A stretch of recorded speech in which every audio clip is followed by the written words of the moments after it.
SRM G exam எழுதிட்டு ரிசல்ட்டுக்கு wait பண்ணிட்டு இருக்கீங்களா? ஸோ அவங்களுக்குலாம் ஃபேஸ் 1 ரிசல்ட் வந்து அஃபிஷியலி ரிலீஸ் பண்ணிட்டாங்க.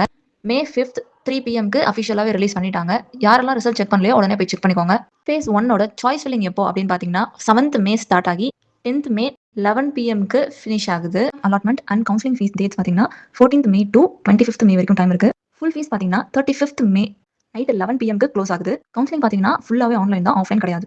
இப்போ என்ன ரேங்க்கு எந்த கேம்பஸில் கிடைக்கும்னு பார்க்கலாம். ஃபார் சிஎஸ்சி காட்டாங்குளத்தூருக்கு 2K வரைக்கும் இருந்துச்சுன்னா உங்களுக்கு சீட் கிடைக்கும். 18K வரைக்கும் அதர் கேம்பஸில் பாசிபிள் இருக்கு.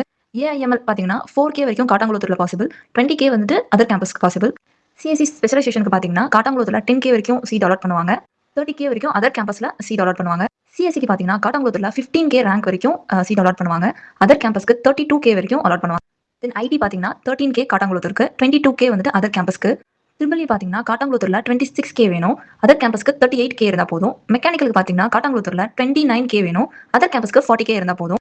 ஃபேஸ் 1 கம்ப்ளீட் ஆயிடுச்சு. ஃபேஸ் 2 அப்ளிகேஷன் டேட் பார்த்தீங்கன்னா June 4, எக்ஸாம் டேட் பார்த்தீங்கன்னா June 10. ஸ்டூடெண்ட்ஸ் ஃபேஸ் 1ல உங்களுக்கு என்ன ரேங்க் வந்திருக்கு, என்ன கோர்ஸ் வேணும்னு கமெண்ட் பண்ணுங்க. எஸ்ஆர்எம்ல யாருக்காச்சும் மேனேஜ்மெண்ட் கோட்டா வேணும் அப்படின்னா டிஸ்கிரிப்ஷன் இருக்கிற நம்பருக்கு காண்டாக்ட் பண்ணுங்க. வேற ஏதாச்சும் காலேஜில் அட்மிஷன் ஹெல்ப் வேணும் அப்படின்னாலும் காண்டாக்ட் பண்ணுங்க. கண்டிப்பாக நாங்கள் சப்போர்ட் பண்ணுவோம். தேங்க்யூ ஃபார் வாட்சிங்.